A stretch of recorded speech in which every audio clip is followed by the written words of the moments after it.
En esta mañana vamos a abrir nuestras Biblias, lo que hicimos en la lectura devocional, otra vez de regreso a 1 Corintios capítulo 2 hoy.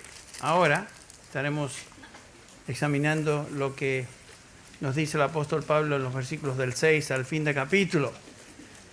Pero vengo animado por el tema de la conferencia en España. Justamente este mes, del 31 de octubre del 2017, celebramos 500 años de octubre 31, allá 500 años atrás, cuando Martín Lutero clavó las 95 tesis sobre la puerta de Wittenberg, ahí en la iglesia de Wittenberg. Y por supuesto ahí en un sentido comenzó oficialmente, o por lo menos es la fecha oficial del comienzo de la Reforma. La Reforma en esencia resultó como consecuencia de un regreso a la autoridad de la Escritura, sobre todo lo que la Iglesia cree y hace está basado en la Escritura, y fue un rescate de la palabra de Dios, de la Iglesia romana, que se había atribuido como la autoridad final sobre todo lo que hace la Iglesia, y los reformadores dijeron no importa lo que diga el Papa, no importa lo que digan los concilios eclesiásticos, para nosotros lo que cuenta es la Escritura y solo la Escritura. Y aquí una de las famosas solas, de las 5 solas de la Reforma, una de ellas, sola Escritura. Y esto realmente no fue simplemente un eslogan de la Reforma, sino que fue una convicción basada obviamente en la palabra de Dios. La Reforma protestante y todo avivamiento en la historia de la Iglesia fue el resultado directo de un retorno a la Escritura. Y gracias a Dios que el Señor continúa obrando en su Iglesia y a través de la Iglesia por medio de la predicación de la Escritura. Entonces, con ese breve trasfondo vamos a abrir nuestra Biblia al capítulo 2 de 1 Corintios. Estaremos considerando lo que Pablo nos dice en los versículos del 6 hasta el versículo 16. Mantengan su dedo ahí en este capítulo, porque aunque estaremos viendo algunos otros pasajes, siempre regresaremos a 1 Corintios 2. En este pasaje, comenzando con la introducción que leímos en el tiempo devocional, Pablo nos habla de 2 tipos de sabiduría. Está contrastando 2 tipos de sabiduría: la sabiduría humana y la sabiduría de Dios. Este pasaje en particular, Pablo en este pasaje está hablando de la sabiduría humana que pretende tratar de entender y contestar preguntas fundamentales como Dios, sus atributos, el hombre, su origen, su destino eterno, la vida, la moralidad, la felicidad, etc. La filosofía siempre ha tratado de contestar estas preguntas básicas: de dónde venimos, quiénes somos, a dónde vamos, cómo llegaremos allá. Pero algo es muy cierto, que el hombre, por medio de su conocimiento y sabiduría puramente humana, nunca podrá satisfacer las necesidades más profundas del alma de un ser humano. Y menos dar respuesta en cuanto al ser humano y su relación con Dios. En otras palabras, cómo conocer a Dios. La filosofía no nos da la respuesta a eso. La psicología tampoco. La ciencia no puede llevar a nadie a Dios. Estas preguntas solamente pueden ser contestadas y realmente entendidas a través de la exposición de la palabra de Dios. Y solamente para recordarles algo del contexto de Corintios, 1 Corintios y la iglesia en Corinto. Uno de los problemas más obvios de la congregación corintia era su fracaso de desligarse, hacer a un lado la filosofía humana que había saturado su manera de pensar antes de abrazar el Evangelio. Y de alguna manera habían introducido a la iglesia partes de esas corrientes, ideas que traían desde su vida antigua. Las ideas y conceptos que afectan a la sociedad tienden a filtrarse en la iglesia también, y eso es lo que había sucedido en la iglesia en Corinto. Por eso Pablo nos advierte en Colosenses 2:8, mirad que nadie os haga cautivos por medio de filosofías y huecas sutilezas, según las tradiciones de hombres y no según Cristo. La iglesia siempre ha estado expuesta al contexto social y cultural en el cual vivimos, y de alguna manera afectada por eso. Hoy muchas de las cosas que se aceptan dentro de la iglesia, aún evangélica, son el resultado de aceptar lo que la sociedad en general enseña o cree, valores que son sociales pero no son valores bíblicos. Entre ellos, una actitud muy liviana, sino perversa, del rol del hombre y la mujer. Dios constituyó al hombre y a la mujer como el hogar, la familia, en medio del cual los hijos debían crecer. Constituyó al hombre como líder del hogar, constituyó al hombre como líder de la iglesia, y todas esas cosas se están dejando a un lado y prácticamente se han introducido en la iglesia hoy, y hoy tenemos un problema porque la iglesia en sí ha aceptado valores que son culturales, políticamente correctos, pero no son lo que Dios enseña. Y estamos sufriendo por ello.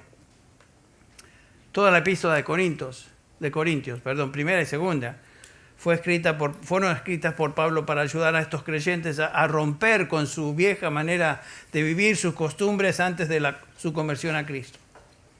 En cuanto a la filosofía o sabiduría humana, Pablo concluye diciendo que esta sabiduría de los hombres es absolutamente incapaz e impotente para conocer a Dios. No nos lleva a Dios. En el capítulo 2, versículos del 1 al 5, Pablo apoya su conclusión con estas palabras. Cómo él predicó el Evangelio en Corinto y cómo el Evangelio llegó a Corinto. No utilizó una corriente filosófica, no utilizó ideas humanas de la época, sino que dice: así que, hermanos, cuando fui a vosotros para anunciaros el testimonio de Dios, no fui con excelencia de palabras o de sabiduría, algo que los griegos exaltaban, pues me propuse no saber nada entre vosotros, sino a Jesucristo y a este crucificado. Versículo 4. Y ni mi palabra ni mi predicación fue con palabras persuasivas de humana sabiduría, sino con demostración del Espíritu y de poder. Y noten la razón que nos da en el versículo 5, para que vuestra fe no esté fundada en la sabiduría de los hombres, sino en el poder de Dios. La sabiduría de Dios no necesita del conocimiento o sabiduría humana para apuntalar lo que Dios dice, por más sofisticada que esta sabiduría sea. La sabiduría de Dios que salva es muy simple. Pablo aquí lo expresa. El Evangelio es simple. Cristo crucificado. Para los que se pierden, necedad, pero para los que creen, dice Pablo, poder y sabiduría de Dios. De esta sabiduría ahora Pablo nos va a hablar en los versículos del 6 al 16. Y comenzamos leyendo el versículo 6.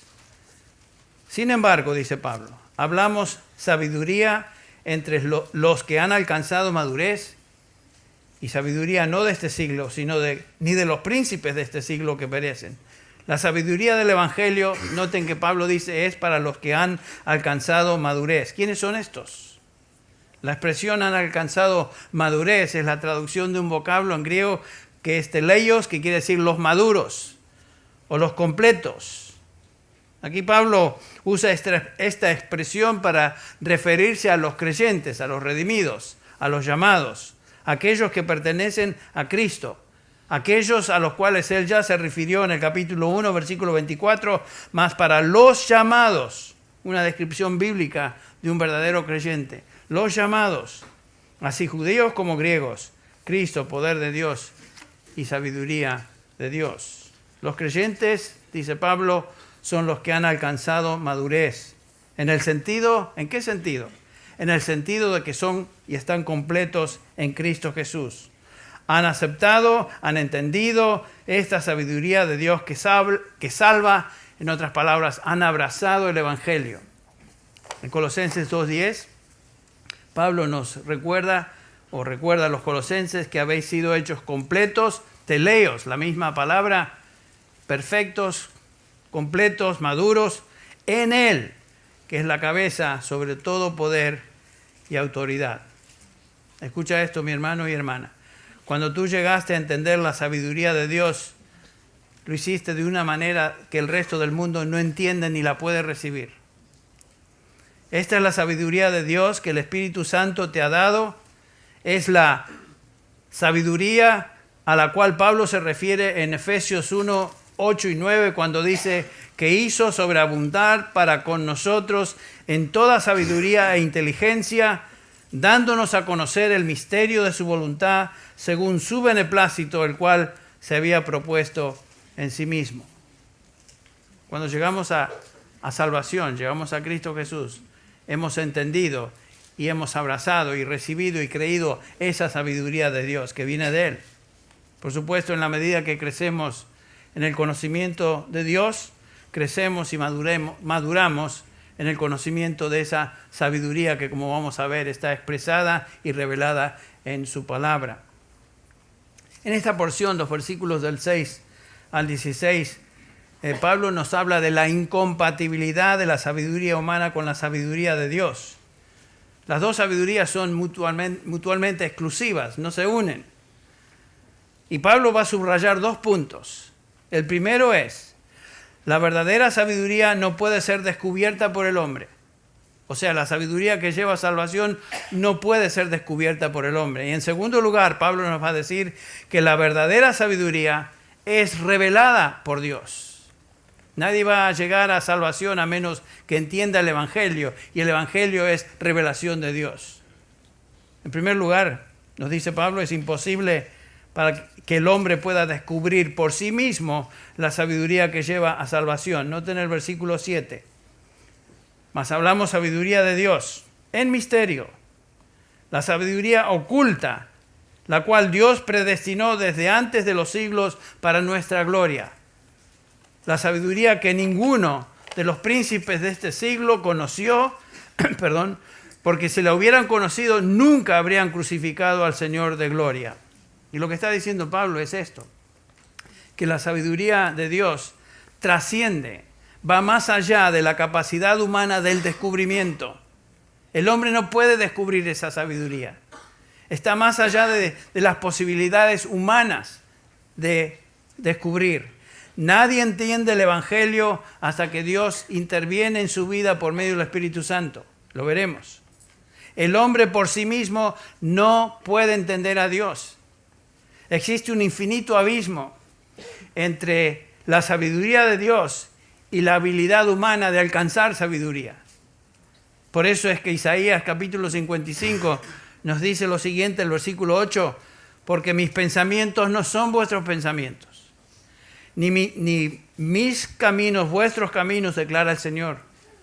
Porque como los cielos son más altos que la tierra, así mis caminos son más altos que vuestros caminos y mis pensamientos más que vuestros pensamientos. Esa es la distancia infinita que existe entre Dios, su sabiduría, su conocimiento y lo que el hombre pueda alcanzar.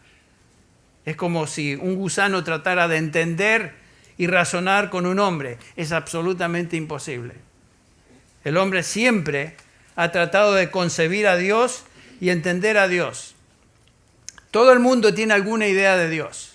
Por supuesto, existen aquellos que dicen que son ateos, pero como veremos, son ateos, pero están dejando a un lado lo que ya su conciencia y su corazón les indica. Lo veremos eso en un instante. Pero todo el mundo tiene alguna idea de Dios, pero ese es el problema. El hombre inventa conceptos de Dios. Aún rechaza la idea de su existencia basándose en su propia imaginación. Pero nunca el hombre va a llegar a descubrir a Dios por medio de nada. Religión, filosofía, etc. El hombre está limitado en un círculo de existencia natural que no puede tocar la dimensión sobrenatural. Va más allá de lo que el hombre puede alcanzar. El hombre está atascado, por decirlo así, en su experiencia natural. Por más que busque y trate de descubrir a Dios, no lo puede hacer en su condición de hombre. Pero es interesante que el hombre, por medio de lo creado, tiene una noción de que Dios existe. Noten cómo Pablo expresa esto en Romanos 1, capítulo 1, versículos 19 y 20.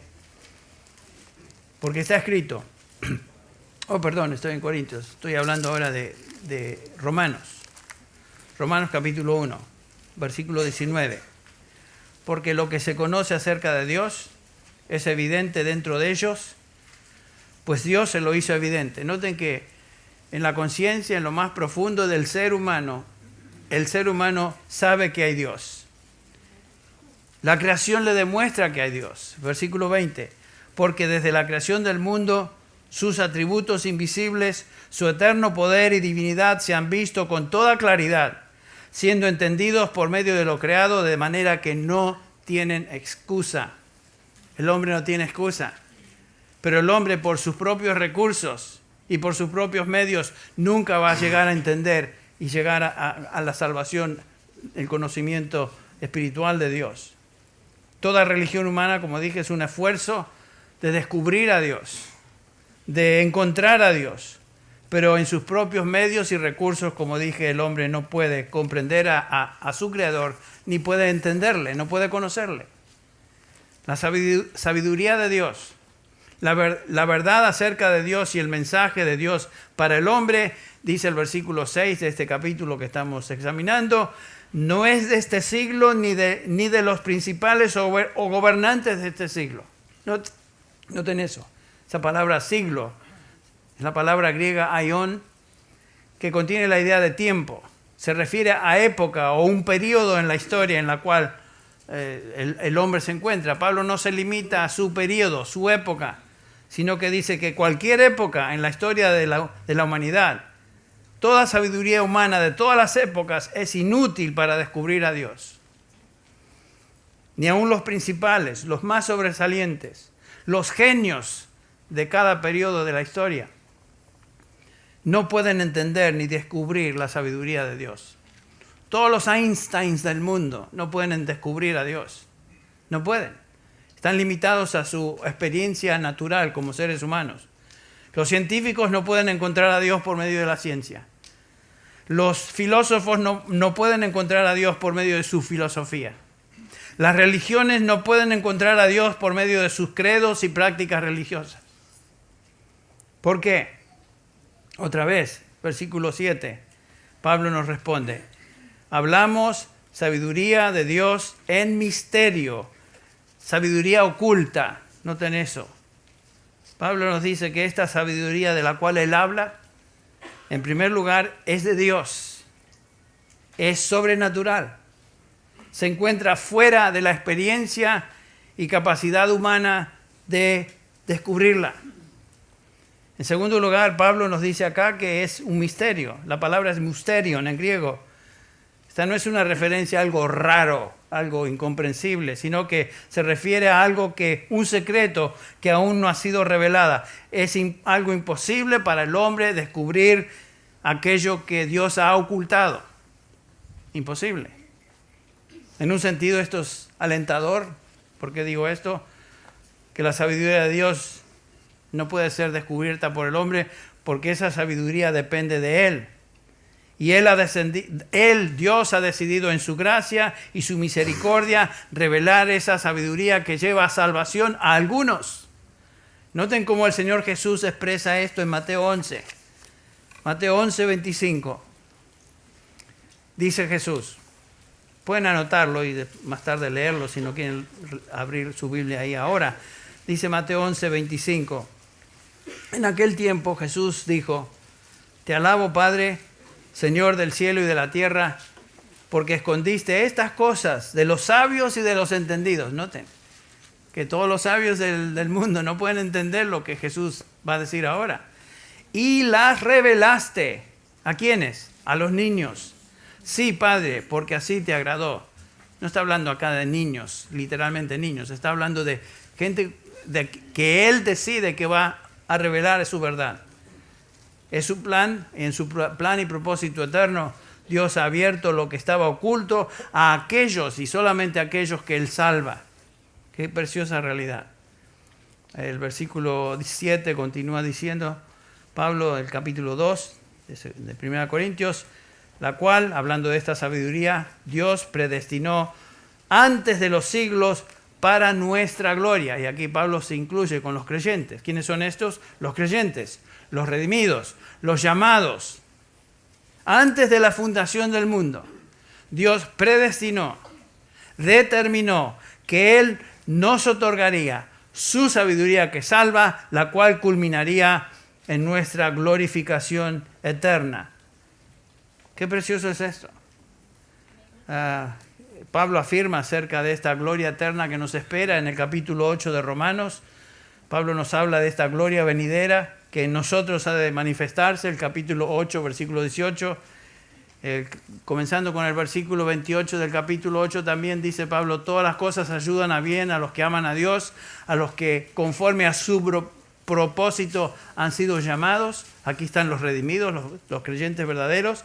En el versículo 29 continúa diciendo, porque a los que antes conoció, está hablando de una eternidad pasada, también los predestinó para que fuesen hechos conformes a la imagen de su Hijo, para que Él sea el primogénito entre muchos hermanos. Y a los que predestinó, a estos también llamó. Y a los que llamó, a estos también justificó. Y a los que justificó, a estos también glorificó. Noten eso. La salvación de nuestras almas no es una salvación temporal. Es una salvación que siempre termina en gloria eterna. Dios, nos dice Pablo en Romanos 9:23, nos preparó de antemano para gloria. El versículo 23 del capítulo 9 de Romanos, dice Pablo, lo hizo para dar a conocer las riquezas de su gloria sobre vasos de misericordia. Otra manera de hablar de los creyentes verdaderos, vasos de misericordia que de antemano Él preparó para gloria. Dios nos predestinó para eso, para estar en gloria con Él para siempre jamás. Ahora, no todos aceptan eso. Por supuesto, es un grupo muy reducido de seres humanos que aceptan o creen el Evangelio. Y la mayoría de la gente, aún en la época de Jesús, lo rechazó.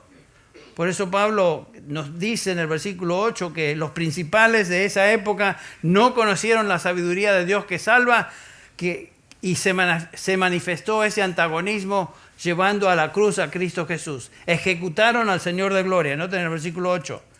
La que ninguno de los príncipes de este siglo conoció, porque si la hubieran conocido, nunca habrían crucificado al Señor de gloria. Todos los líderes religiosos judíos, los líderes políticos romanos, los eruditos, los educados, demostraron su ignorancia de Dios y unidos decidieron poner a muerte al Salvador del mundo, el Señor de gloria, dice Pablo. Una referencia obvia a la divinidad de Cristo.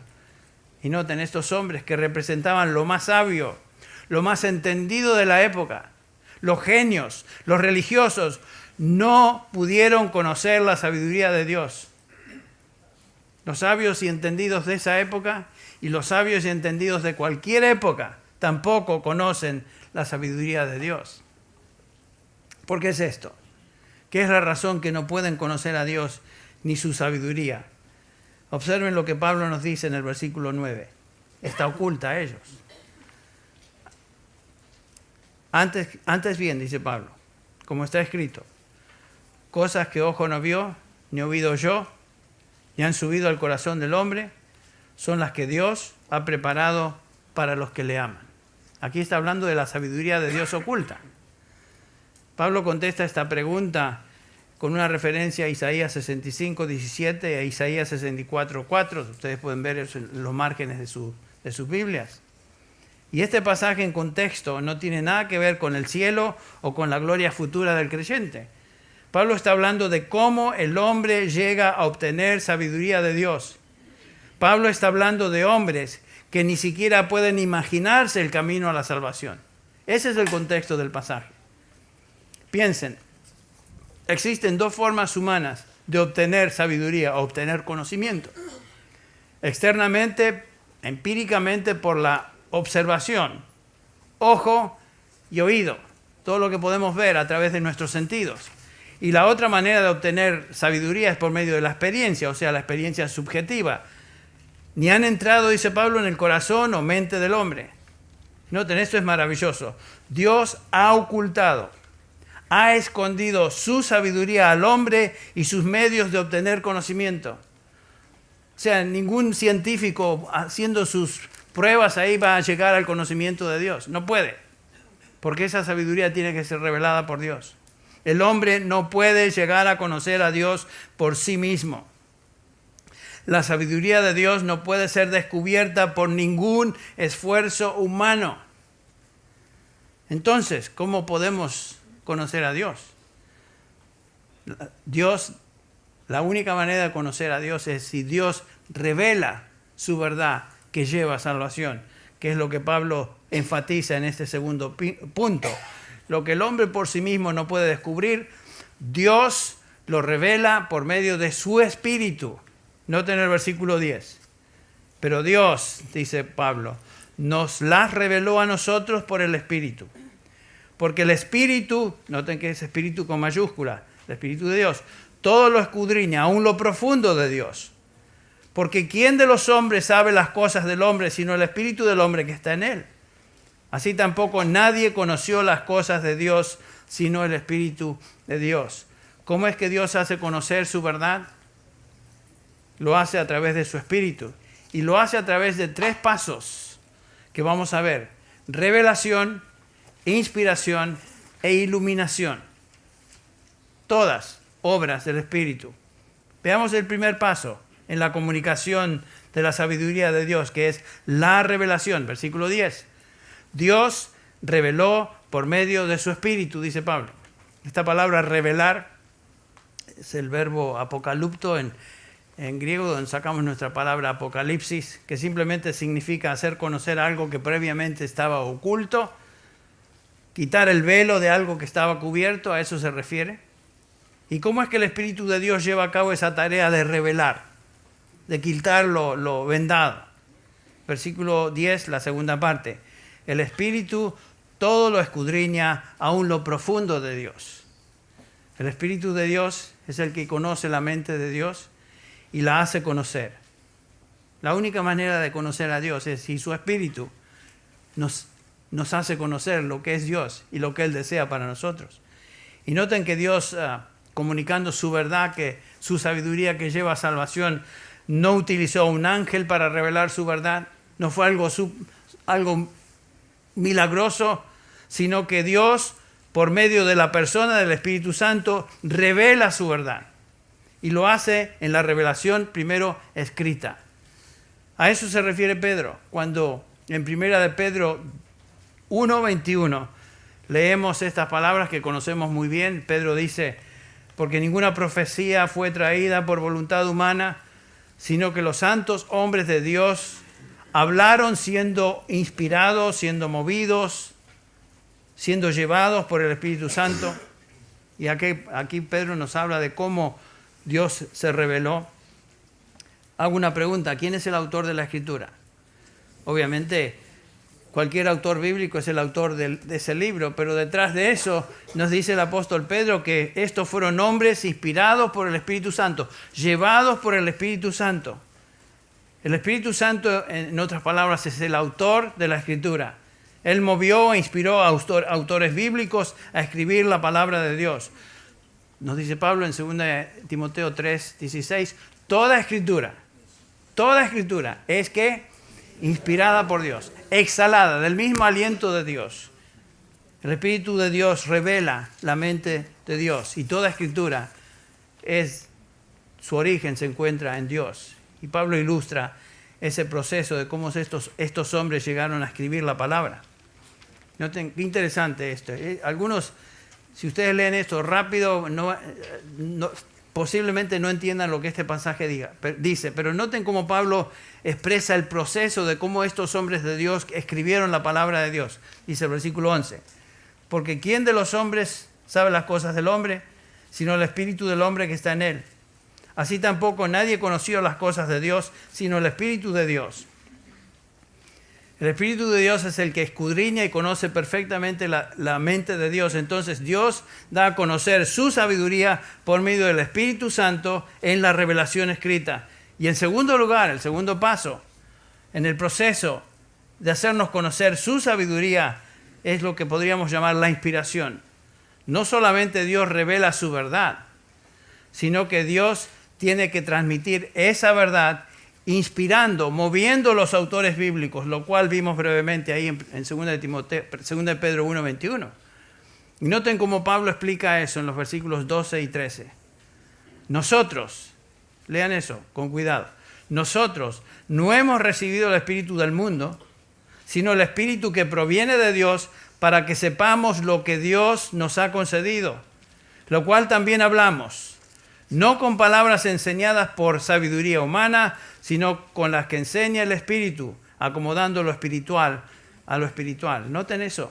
Dice Pablo, nosotros hemos recibido. ¿A qué nosotros se refiere? ¿Qué quiso decir Pablo con nosotros? En los versículos 6, 7 y 10, esta no es una referencia a todos los cristianos, sino a aquellos que el Espíritu Santo reveló su verdad y movió a transmitirlo.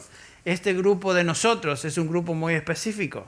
Estos son los hombres santos de Dios que el Espíritu Santo de Dios movió para escribir. Y Pablo está diciendo acá, nosotros, los apóstoles y hombres que recibimos la revelación de Dios en el Evangelio, nosotros, se refiere a aquellos que son los autores bíblicos. Ustedes recuerdan, por ejemplo, como ilustración, lo que el Señor Jesús enseñó en Juan 14, 26, cuando se dirige a los 11 discípulos. Y dice lo siguiente, el versículo 26, Juan 14, 26. Os he dicho estas cosas estando con vosotros. Mas el Consolador, y aquí nos lleva al Espíritu, el Espíritu Santo, que es el autor de la Escritura, ya lo vimos, a quien el Padre enviará en mi nombre, noten esto, Él, el Espíritu Santo, os enseñará todas las cosas y os recordará todo lo que yo os he dicho. ¿A quién es esa promesa? ¿A todos los cristianos? No, es una promesa a los apóstoles, a los 11 en este caso. No fue una promesa a todo cristiano. La razón que Juan, por ejemplo, pudo escribir su evangelio, y esa promesa fue hecha en Juan 14, 26. Pudo escribir su evangelio y todo lo que el Señor dijo mucho más tarde, años más tarde, después de haber oído esas palabras, fue justamente por esta habilidad del Espíritu Santo de inspiración dada al apóstol y a todos aquellos que escribieron la Escritura. Esa es la promesa a los que escribieron la Escritura. En 2 Timoteo 3:16, otra vez recordamos lo que Pablo nos dice, que toda Escritura es inspirada por Dios. Toda Escritura, el origen de la Escritura, el origen de la revelación escrita es Dios mismo. Y Dios lo hizo por medio del Espíritu Santo, moviendo a hombres de Dios a escribir. La Biblia no fue invento de hombres, no es opinión de hombres, no son conceptos humanos, sino que es revelación de Dios inspirada por Él. Y noten el proceso de transmisión. El proceso de transmisión en la inspiración de estos autores. El versículo 13, lo cual hablamos, dice Pablo, no con palabras enseñadas por sabiduría humana, sino con las que enseña el Espíritu, acomodando lo espiritual a lo espiritual. Cada palabra de la Escritura, noten eso, cada palabra de la Escritura es inspirada por Dios. No fue una inspiración general, sino verbal. El Espíritu Santo invadió la mente de cada autor bíblico y usando su personalidad y su vocabulario, inspiró sus palabras para expresar la verdad de Dios. Esa es la inspiración. Ustedes recuerdan cuando el Señor Jesús fue tentado en el desierto, viene Satanás y le dice, si tienes hambre, convierte esas piedras en pan. Y come, ya que eres Dios, ¿no? Muy interesante. Y como el Señor Jesús no responde, un momentito, yo soy Dios, no te metas conmigo. No dijo nada así, sino que le contestó de esta manera. Respondió él y dijo, una referencia de Deuteronomio 8:3, escrito está, no de solo pan vivirá el hombre, sino de toda palabra que sale de la boca de Dios. Entonces Dios revela su sabiduría por medio de su Espíritu, la cual está oculta al hombre. El Espíritu Santo inspira la verdad de Dios usando a hombres para expresar las palabras de Dios. La verdad escrita, la cual tenemos aquí en este libro que llamamos la Biblia, la Escritura.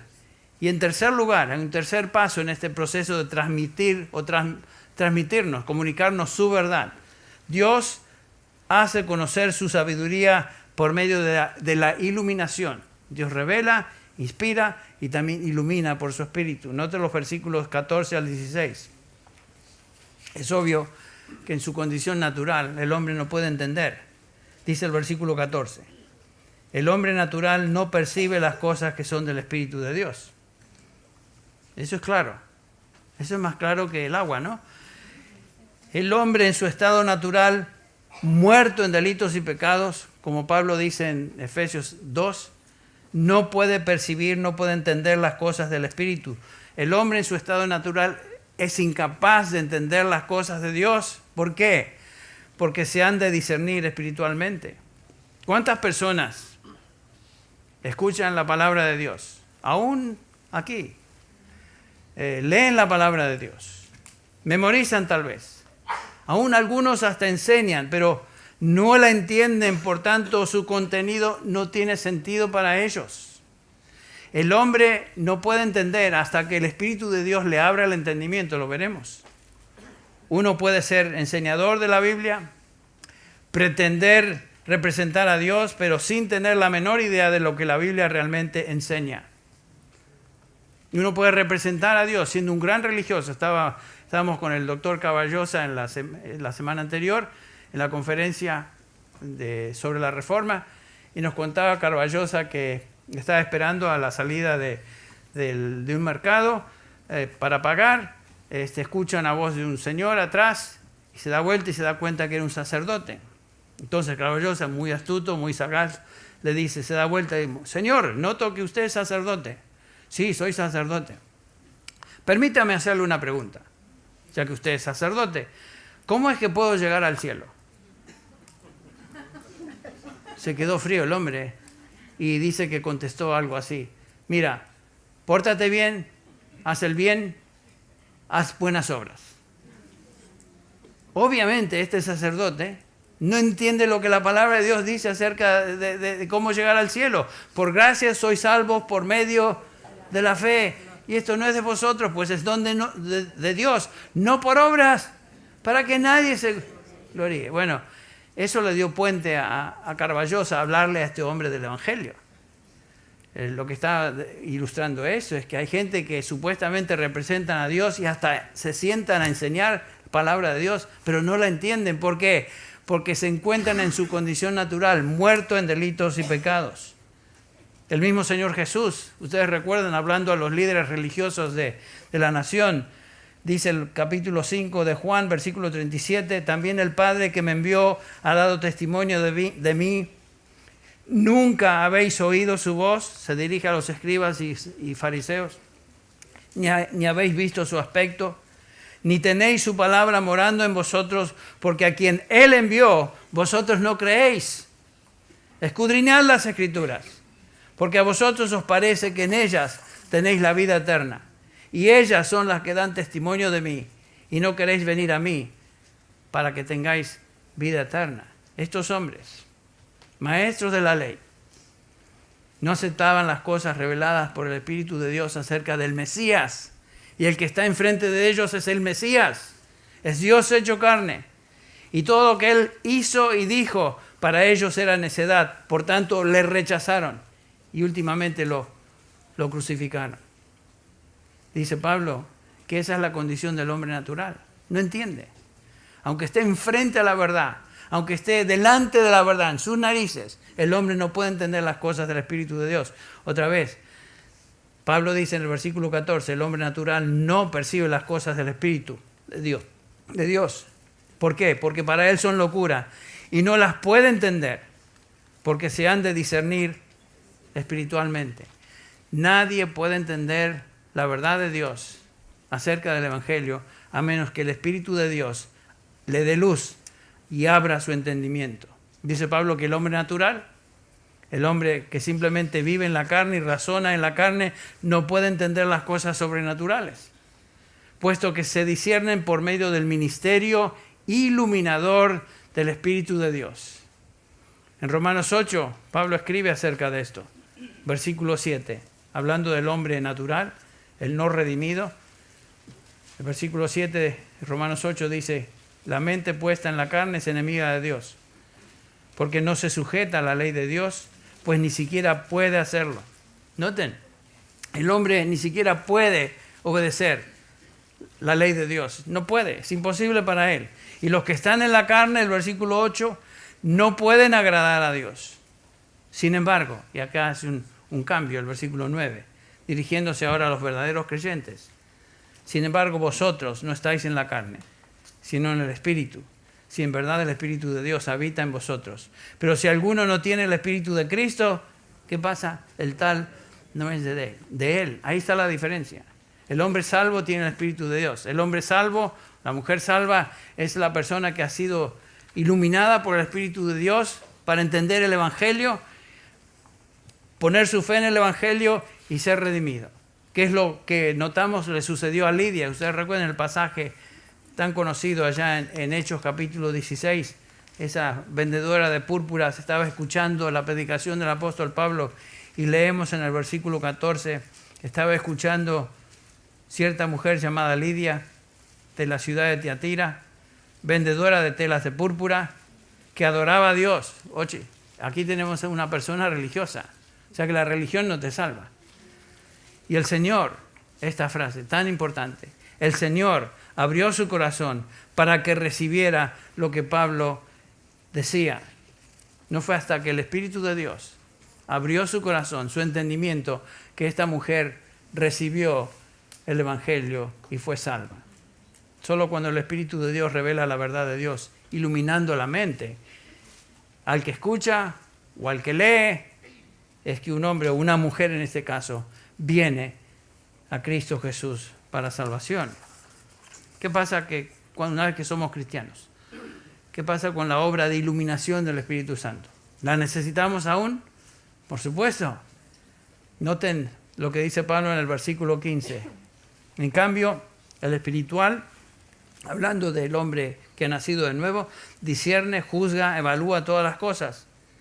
El hombre espiritual, o sea, el creyente, posee el Espíritu, quien es su maestro residente, el cual le guía y le enseña.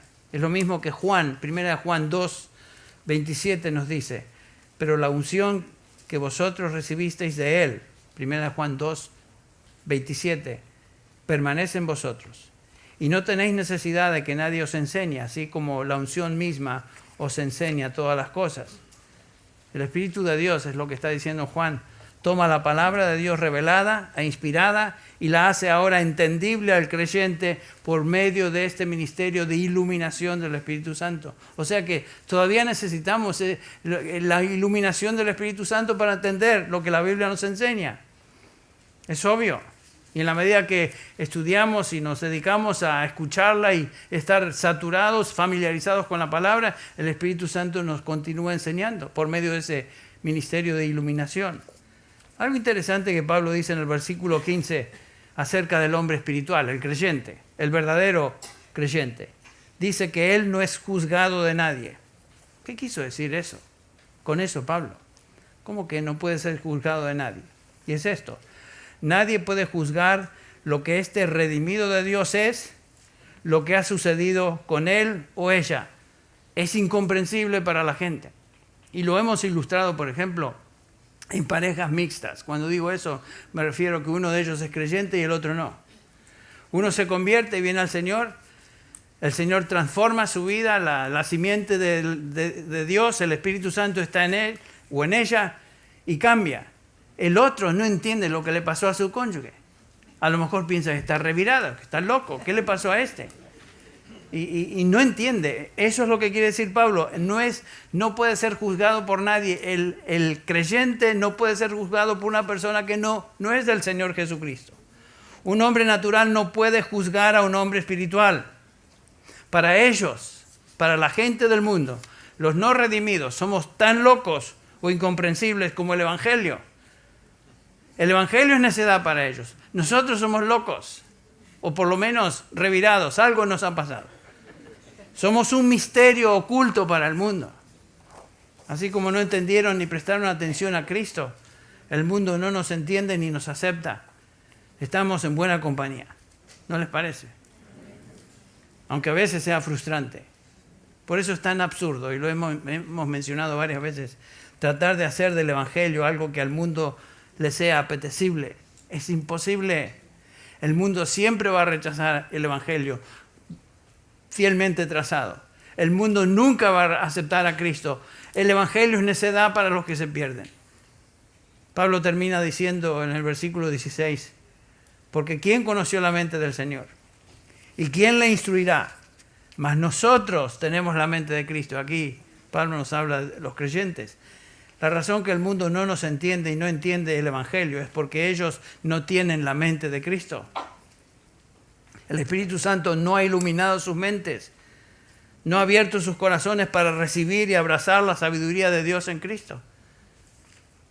Escuche, mi querido hermano y hermana, la razón que nosotros creímos el Evangelio y hemos sido salvados es porque el Espíritu Santo nos dio vida, ha iluminado nuestra mente para entender por medio de las Escrituras el mensaje del Evangelio y nos dio la capacidad de recibirlo por fe. Es la obra del Espíritu Santo. No es la obra del convencimiento de ninguna persona. El Evangelio se recibe por fe. El Evangelio sigue siendo necedad para el mundo. Claramente nos dice la palabra de Dios que hay un solo mediador entre Dios y los hombres. Que no hay salvación en ningún otro nombre dado bajo el cielo a los hombres por el cual podamos ser salvos. Eso para la gente es necedad.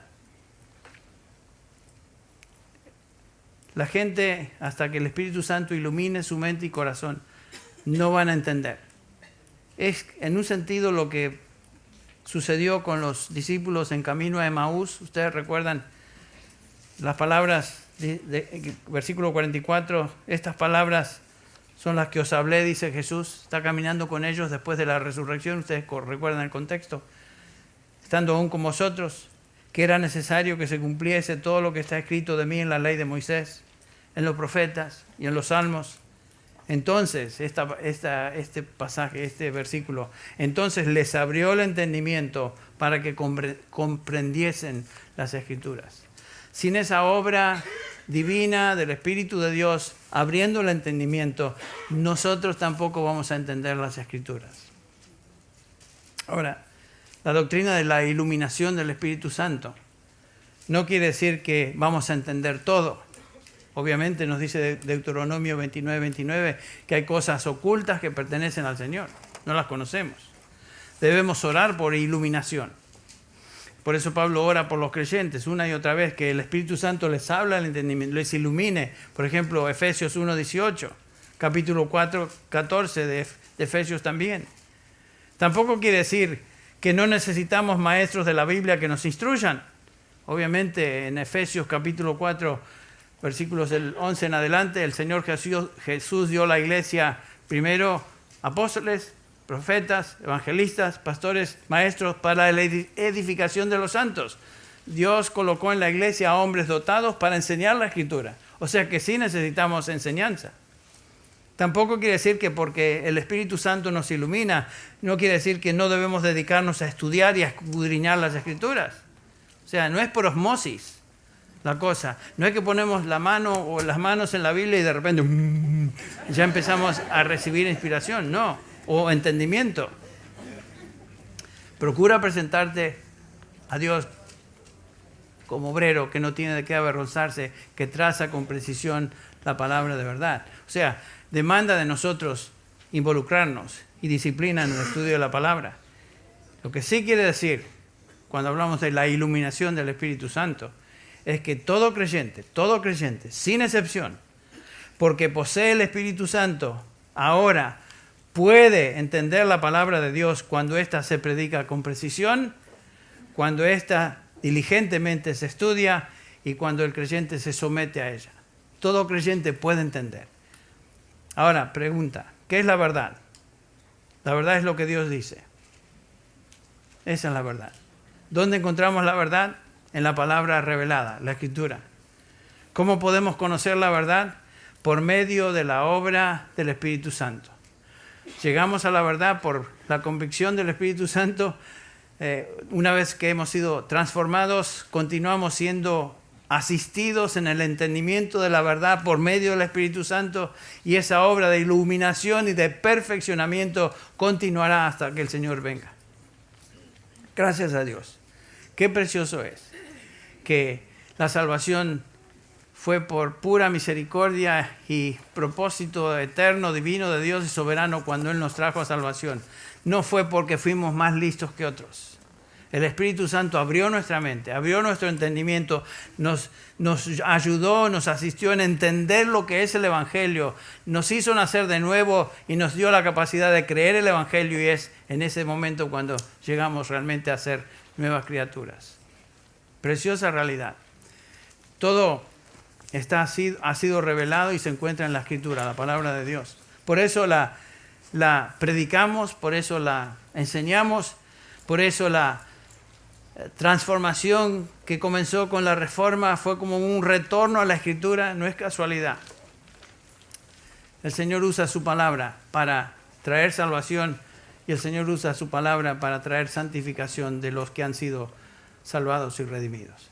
No hay otra posibilidad de conocerle a Él, sino por medio de su Espíritu, usando su palabra. Vamos a terminar en una palabra de oración ahora. Padre, te damos gracias por esta mañana. Gracias te damos, Señor, por la revelación tuya en esta porción de tu Escritura. Gracias, Señor, porque nos damos cuenta que si no hubiera sido por tu revelación escrita, no entenderíamos el Evangelio. Gracias que tu Espíritu no solamente movió a estos hombres a escribir la Escritura, sino que ese Espíritu nos ayuda ahora en el proceso de iluminarnos, entender tu palabra. Gracias, Padre, porque la salvación depende de ti, no es nuestra. Gracias, Señor, por esta preciosa realidad de que la obra que tú comenzaste en nosotros desde el momento de salvación, tú continúas llevando a cabo y la perfeccionarás, sin lugar a duda, hasta el día de Jesucristo. Lo que nos espera es gloria, con Él para siempre. Gracias te damos, Padre. Te alabamos y te bendecimos en esta mañana. En el nombre de Jesús. Amén.